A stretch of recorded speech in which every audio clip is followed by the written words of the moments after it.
On your ass. No, I'm not on your ass. I'm on somebody else's ass. Damn, they got me on TV and shit. I gotta go, y'all. Let's roll. We got a plane in Toronto. Fire away. You got the quickest hands in the league? I wouldn't say quickest. Just time. I just answered this question, didn't I? Yeah, you did. Don't ask me no more. Oh, come on. Are you gonna play tomorrow? Are we going to Toronto tomorrow? We looking forward to it. Are you going to Toronto? What did I just say? Apparently he's got wax in his ear. You think I'm speaking French? We. W-E, not O-U-I. You didn't know I knew French, did you? I wouldn't put it past you. A little bit. How good has Wiggins been the last month or so? How good has Wiggins been the last month or so? Wiggins ain't been good the last month. Wiggins has been good like the last 6 years in the NBA.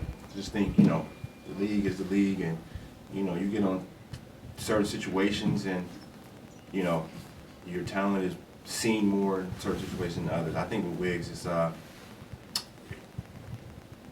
we had a common teammate, Jimmy Butler, and Jimmy Butler had nothing but amazing things to say about Wiggs, and he really liked playing with Wiggs. That was all I needed to hear, to be honest, because Jimmy doesn't like anybody. So when Jimmy said he liked Wiggs, I started kind of looking at it different. But it's just crazy how the league works. Like a guy like Otto Porter, he's only got 5,000 NBA points. But when I watch him play, I'm like, let me not go that far. It's a situation sometimes. And well, I think Wiggs is all-time Canadian scorer in the NBA, best player out of Canada. I mean, that says a lot. Steve Nash.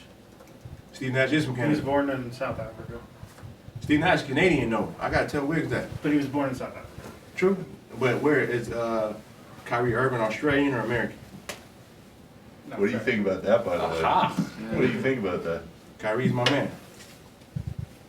So I hope he shows his talent to the world and continues to prove me right that he's top player ever.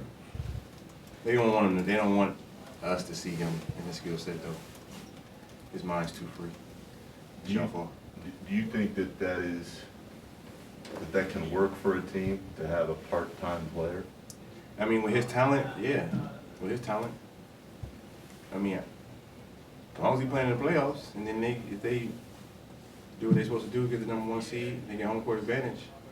Oh no, they want to get the second seed, the second and third best record, and they play on the road, and they're gonna win every time they play. The dude is that good, but y'all don't want to say that.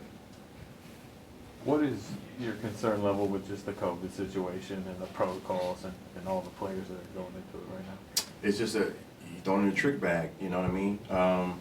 You know, talking to players who are on both sides of it, and then I'm a part of the board with our union. So it's just, you know, it's two sides to everything. You know, you got a side that's going to be happy and a side that's not going to be happy. So you just got to live with the kind of decision that's made and understanding that.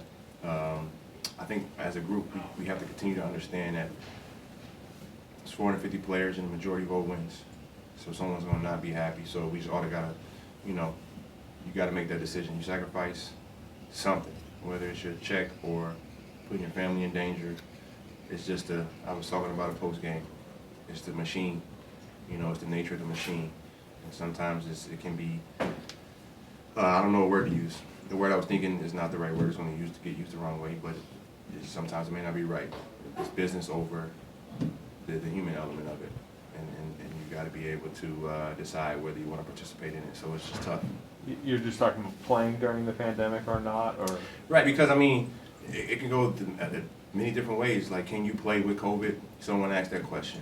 You know, should you be putting your family at risk? Someone asked that question. You know what I mean? If you dig through the data of the rules that are coming forth, it's easy to see what the main objective is. And the main objective is always to what? Make money? Have a fiduciary responsibility to your shareholders. It's the nature of the beast. You've been on a lot of title teams.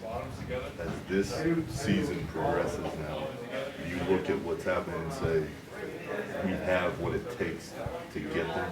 I think that's we have a long way to go. That's the positive. But then we got to get there. So, you know, as you know, if you've seen it, you've been watching for a while. We have this thing where we can get too comfortable with the situation. It's like, you know, Michael Jordan had Judd Butler, he had Steve Kerr, and Jason Caffey. You know, you have the bench players who they didn't fall into the trap of living as, you know, I'm on the best team in the world. They kept after it, kept their foot on the gas, you know.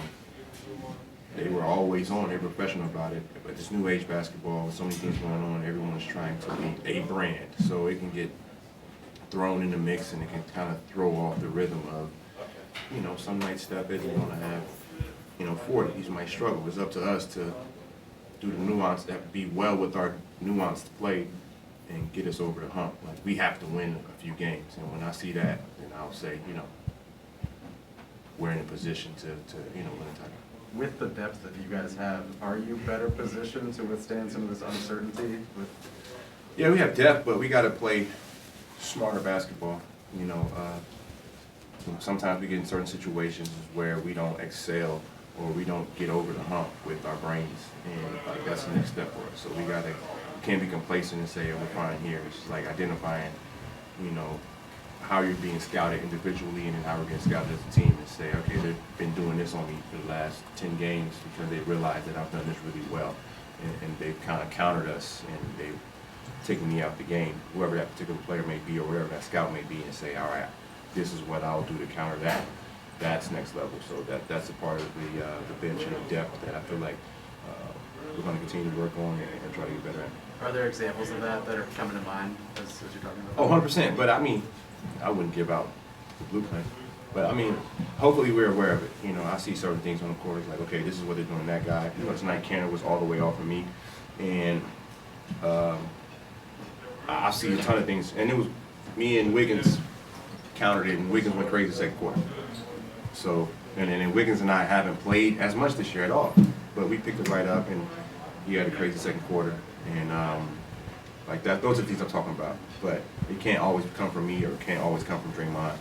You know, other guys have to start to see some things and then speak on it, or, you know, speak it into existence and go out and do it on the court. Yeah, Great, thank you, sir. Appreciate it.